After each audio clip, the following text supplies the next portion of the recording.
इसी तरह river interlinking के क्षेत्र में भी, ग्राउंड को भी रिचार्ज करने के क्षेत्र में, मतलब एक बड़ा अप्रोच पूरे जल के क्षेत्र में प्रधानमंत्री जी के नेतृत्व में हुआ है और बहुत अच्छा इम्पैक्ट पड़ा है। ग्राउंड वाटर पर भी अच्छा इम्पैक्ट पड़ा है। हर क्षेत्र में रिवर इंटरलिंकिंग का, जो लोग सोचते थे कि रिवर इंटरलिंकिंग होगा, क्योंकि जल में दोनों तरह की समस्याएं होती है। एक्सेस से फ्लड का सामना करते हैं हम, और जहां पानी कम होती है तो ड्राउट का सामना करते हैं। तो ये सुखाड़ और बाढ़ दोनों को कैसे एक साथ मिला करके कैसे सभी को पानी भी पहुंचाया जाए और एक्सेस भी, फ्लड भी ना हो, तो इसके लिए रिवर इंटरलिंकिंग का प्रोजेक्ट आदरणीय प्रधानमंत्री जी ने लाया। और बिल्कुल, आपने जब बाढ़ और सुखाड़ की बात की तो आप जिस राज्य से आते हैं, अभी मनोज जी भी उसी राज्य की बात हो रही थी, क्योंकि जब हम बिहार की बात करते हैं तो वहां पर कोसी का प्रलय भी है और फिर वहां पर सूखा ग्रस्त क्षेत्र भी है। तो वहां की चुनौतियां ही देश के हर हिस्से में अगर वो चुनौतियां हैं तो उन चुनौतियों पर पार पाने के लिए आप लोगों ने योजनाएं बनाई हैं, लेकिन अभी भी कुछ ऐसी चुनौतियां हैं जिसका सामना आपको करना पड़ रहा है। और खासतौर से जब आप इंटरलिंकिंग की बात करते हैं तो क्या आपको लगता है कि वो चुनौतियां बहुत जल्द उसका समाधान निकल जाएगा, क्योंकि 2047 का विजन बहुत बड़ा है? निश्चित रूप से प्रधानमंत्री जी ने जो राष्ट्रीय संकल्प लिया है कि हम 2047 तक भारत को विकसित भारत बनाएंगे, तो उस कड़ी में सब क्षेत्र में काम करने की आवश्यकता है और जल के क्षेत्र में विशेष काम करने की आवश्यकता है। क्योंकि एक आने वाली पीढ़ी के लिए अगर कोई सबसे प्रेशियस गिफ्ट हो सकता है तो वो एक सेफ ड्रिंकिंग वाटर हो सकता है। और 2047 तक अगर भारत को विकसित भारत बनना है तो निश्चित रूप से पानी के क्षेत्र में काफी कुछ करने की आवश्यकता है और उसमें प्रधानमंत्री जी के मार्गदर्शन में हम सब कर भी रहे हैं। जैसा कि मैंने बताया कि जो बिहार में जो कोसी जो अभिशाप माना जाता था बिहार का, उस कोसी के अभिशाप को हम लोग वरदान में बदलने का प्रयास कर रहे हैं और इस कड़ी में कोसी मैची इंटरलिंकिंग का प्रोजेक्ट जो है हमारा काम चल रहा है। साथ ही कोसी के वेस्टर्न कैनाल पर वेस्टर्न कैनाल के माध्यम से इरिगेशन में जो एक्सेस पानी आएगा उस पानी को लगभग 2 लाख से ज्यादा हेक्टेयर में इरिगेशन में यूज करेंगे।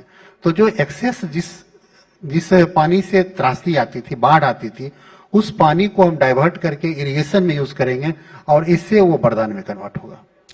अभी आपके मंत्रालय की तरफ से बड़ा महत्वपूर्ण एक कार्य हुआ है जिसके लिए 3 दशकों तक इंतजार करना पड़ा।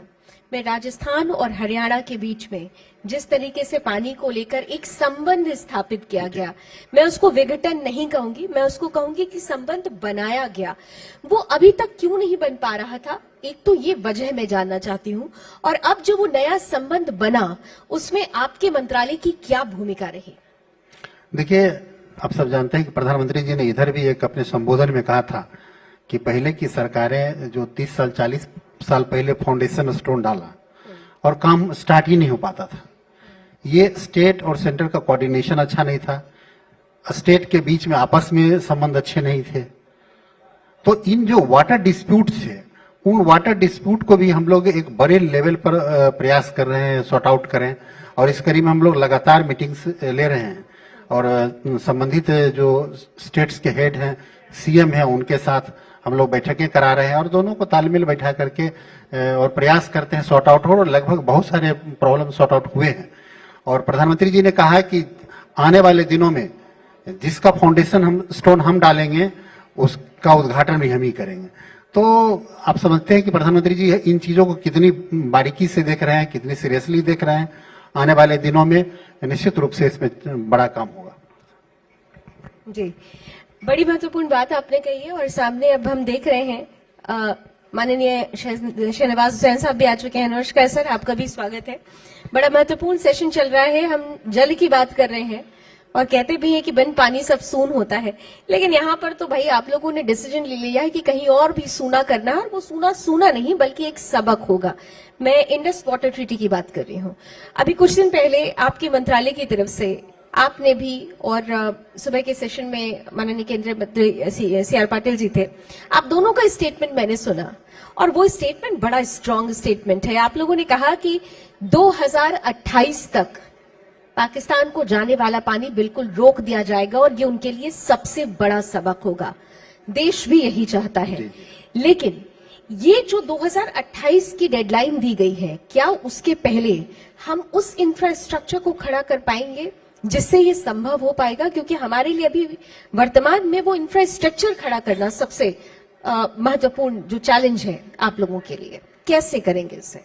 निश्चित रूप से आपने बहुत सही सब बात बताया और प्रधानमंत्री जी ने कहा था स्पष्ट शब्दों में कि खून और पानी एक साथ नहीं बह सकता और इस कड़ी में हम लोगों ने उस को चुनौती के रूप में लिया है और निश्चित रूप से जो कमिटमेंट प्रधानमंत्री जी ने किया है, हमारे कैबिनेट मिनिस्टर साहब आदरणीय सी आर पाटिल साहब ने किया है, हम सब मिल करके दिन रात एक कर काम करेंगे और इंफ्रास्ट्रक्चर खड़ा करेंगे और जो 28 का डेडलाइन है उस समय तक हम लोग निश्चित रूप से इंफ्रास्ट्रक्चर बना लेंगे। इसको दृढ़ संकल्प कहते हैं। हाँ, भारत निर्माण की हम बात कर रहे हैं और संकल्प से ही वो सपना साकार हो रहा है। 2047 का एक बड़ा विजन है। हम नमामि गंगे प्रोजेक्ट की बात थोड़ा करना चाहेंगे आपसे, क्योंकि अभी भी हम ये देखते हैं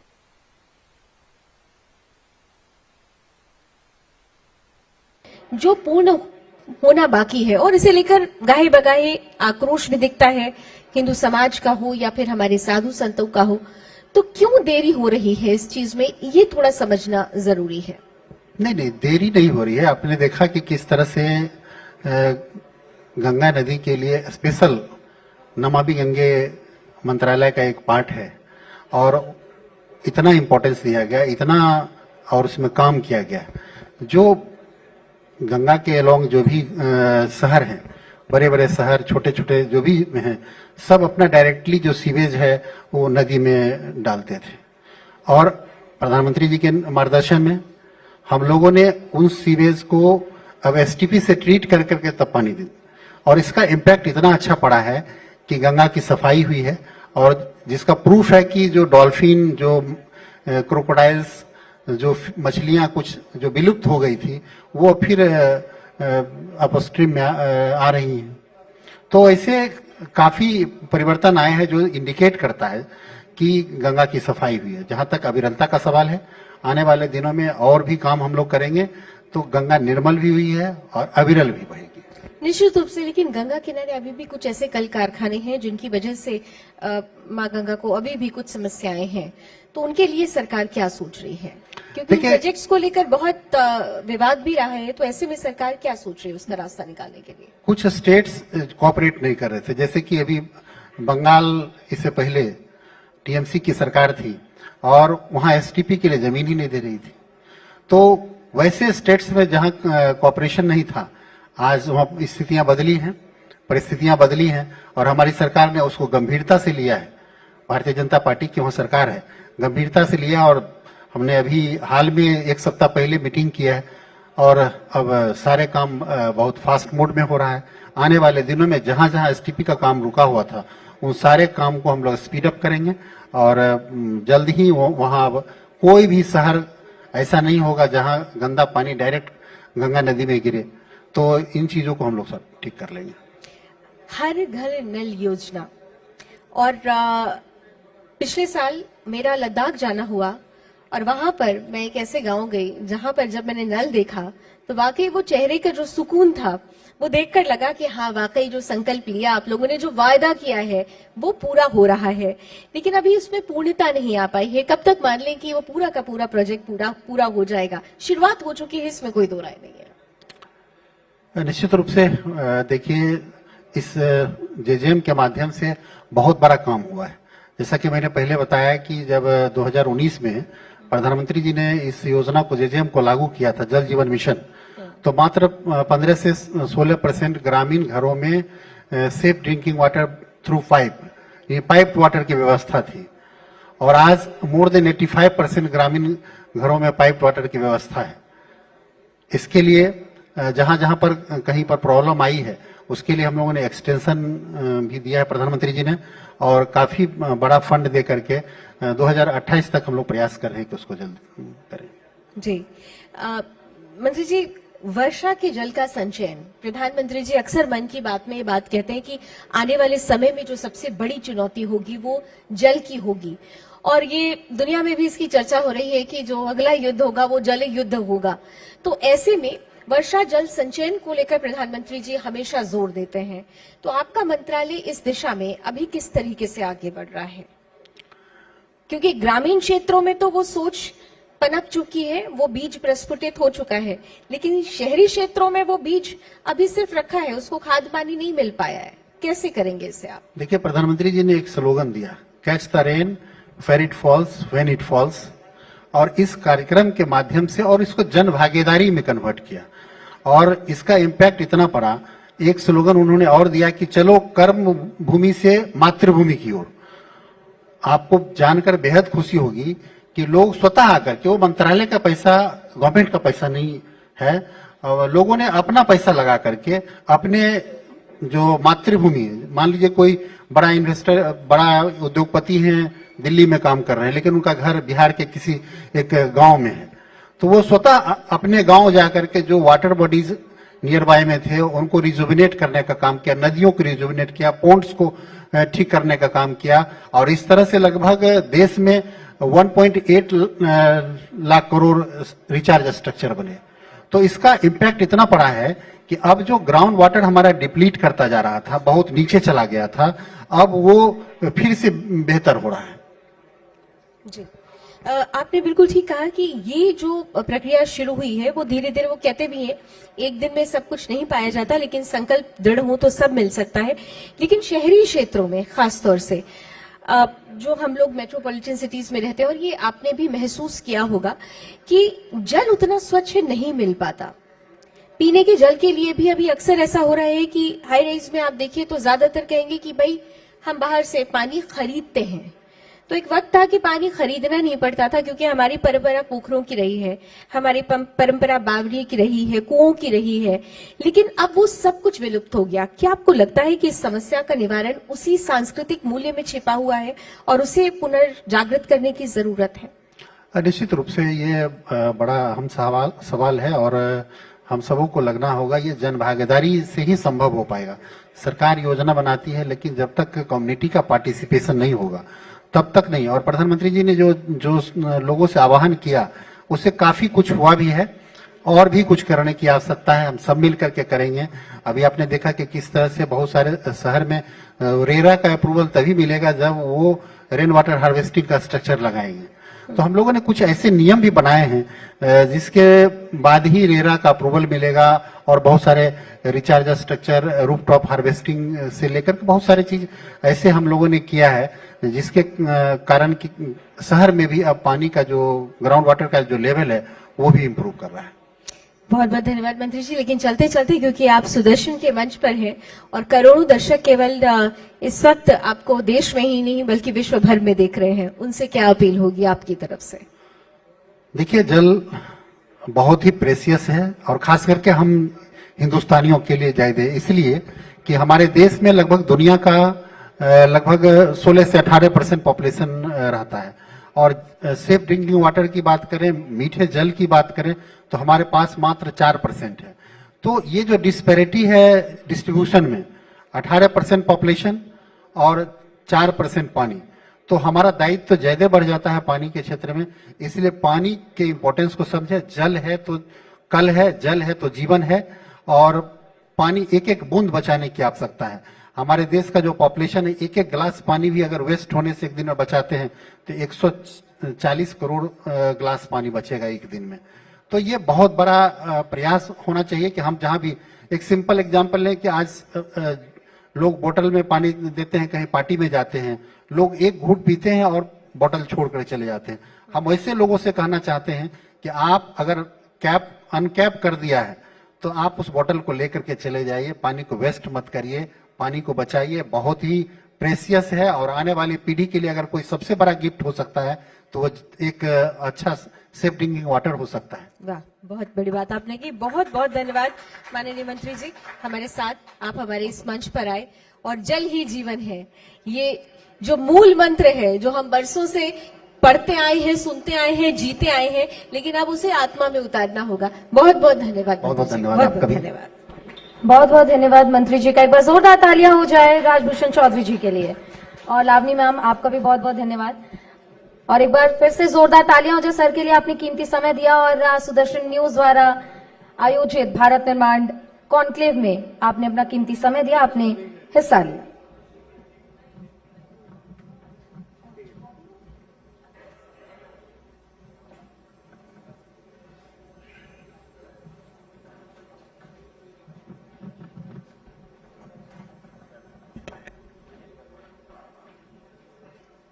तो मंच पर ये चेकिंग प्रोसेस है, क्योंकि अब से थोड़ी देर में नितिन गडकरी जी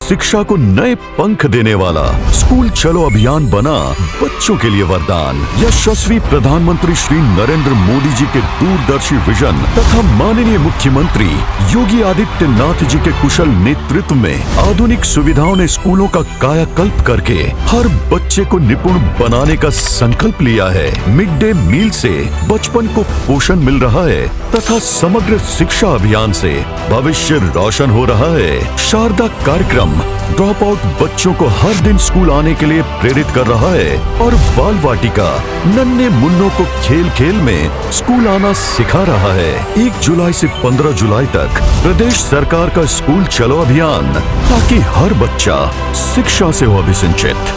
अगर आपके आसपास कोई ऐसा बच्चा हो जो किसी कारण विद्यालय नहीं जा पा रहा, तो स्कूल चलो अभियान का लाभ उठाएं, तत्काल उसे विद्यालय में प्रवेश दिलाएं। के लिए। और हमारे बीच मौजूद हैं राम सर। और इस सेशन को आगे बढ़ाने के लिए मैं मंच पर आमंत्रित करना चाहूंगी हमारी वरिष्ठ सहयोगी लावनी विनीत जी को। कृपया मंच पर आए। एक बार जोरदार तालियां हो जाए, लंच के बाद भी जोश नहीं है। बिल्कुल। तो Lavani ma'am, over to you.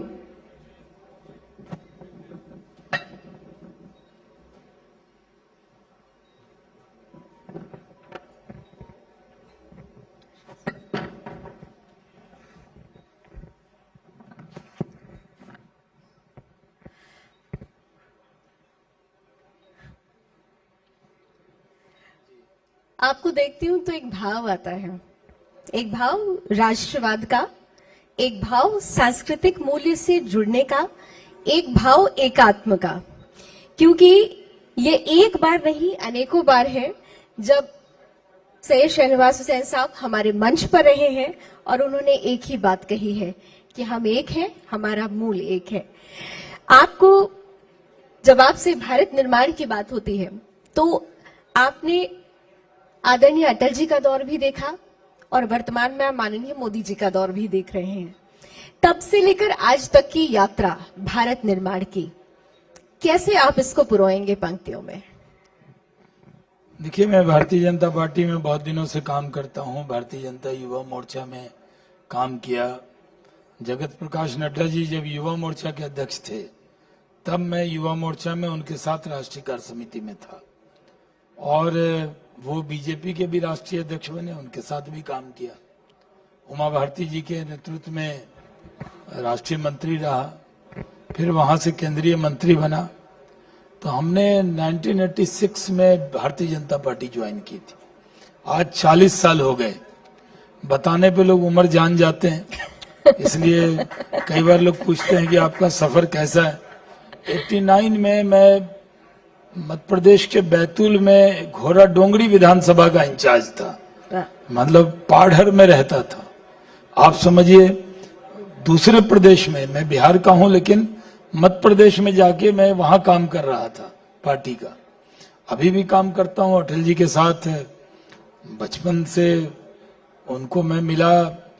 जब पहली बार मैंने फोन किया था तो अटल जी ने मुझे डायरेक्ट फोन उठाते थे, तो मैंने उनसे कहा मैं सैयद शाहनवाज हुसैन बोल रहा हूं, मुझे आपसे मिलना है। तो उन्होंने कहा कल आ जाइए। मैं उनके घर पहुंचा तो अटल जी ने कहा भाई कोई शाहनवाज साहब आए होंगे, देखो जाके। और ड्राइंग रूम में मैं बैठा था, मैंने कहा सर मैं ही हूं। तो मुझे उन्होंने ऊपर से नीचे तक देखा, बोले अच्छा शाहनवाज साहब आप हैं। उनको लगा आवाज से कोई भारी भरकम आदमी होगा, लेकिन मैं तो एकदम युवा था, तरुण था। तब से काम कर रहा हूं और काम करते हुए मिशन तो सिर्फ राष्ट्र के लिए। जब भारतीय जनता पार्टी हमने ज्वाइन की थी तब उस वक्त भारतीय जनता पार्टी बहुत बड़ी ताकत शक्ति नहीं थी, 2 MP थे और संघर्ष का दौर था। लगता नहीं था कि बहुत जल्दी हम लोग सत्ता के नजदीक जाएंगे।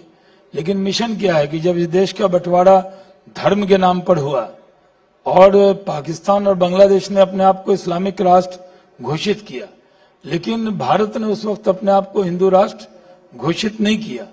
लेकिन हिंदू राष्ट्र नहीं किया, लेकिन हिंदू बहुल राष्ट्र तो है। यहाँ के बहुसंख्यक समाज के सेंटिमेंट का ध्यान रखना ये सबकी जिम्मेदारी